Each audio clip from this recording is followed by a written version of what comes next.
Dalam episode kali ini, kita akan masuk ke kisah yang tidak biasa. Mulai dari ritual mengerikan seorang kanibal di Jerman, sampai seseorang yang mewarisi sifat psikopat dari seluruh keluarganya. Berikut adalah 3 sosok pembunuh dengan kisah yang begitu unik dan tidak terlupakan. Pertama, Albert Fischer. Sebagai seorang anak yang terlahir di dalam keluarga yang sudah dipenuhi oleh rumor yang kelam dan gangguan mental yang diwariskan dari generasi ke generasi, membuat Albert diduga memiliki kelainan psikologi berat yang dimana Albert diduga memiliki kebiasaan menyimpang seluruh keluarganya. Karena hal inilah, Albert yang malang mengaku mendapatkan sebuah suara-suara aneh untuk membagikan rasa sakit, entah dalam bentuk menyakiti dirinya sendiri atau menyakiti orang lain.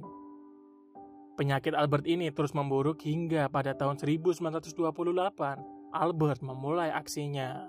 Albert yang bekerja sebagai tukang kebun di suatu keluarga, mengajak anak bungsu dari keluarga tersebut yang bernama Grace dengan dalih pergi ke pesta sepupu Albert. Karena Albert memiliki reputasi yang cukup baik dan dikenal ramah, sang kepala keluarga ini mengizinkan anak bungsunya ikut dengan Albert. Namun, saat dalam perjalanan, Albert yang sedari awal sudah merencanakan ini langsung menghabisi nyawa Grace. Dan beberapa tahun kemudian, Albert pun mengirimkan pesan ataupun surat kepada keluarga majikannya tentang apa yang ia lakukan kepada Grace. Mulai dari menghilangkan nyawa Grace, memotong tubuhnya, memasak hingga memakan daging Grace, sampai Albert juga memberikan review rasa masakan dari daging Grace di dalam surat itu. Namun singkat cerita, keluarga Grace melaporkan surat itu ke polisi. Polisi menangkap Albert, dan Albert yang divonis hukuman mati pada tahun 1936. Kedua, Armin Meiwes, The Rothenburg Cannibal.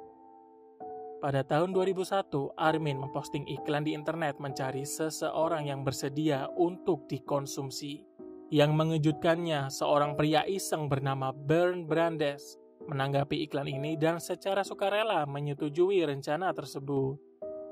Jadi, singkat cerita, Meiwes dan Brandes ini bertemu, menyepakati perjanjian dan melakukan tindakan tersebut bersama-sama sebelum akhirnya Meiwes membunuh dan memakan sebagian tubuh Brandes.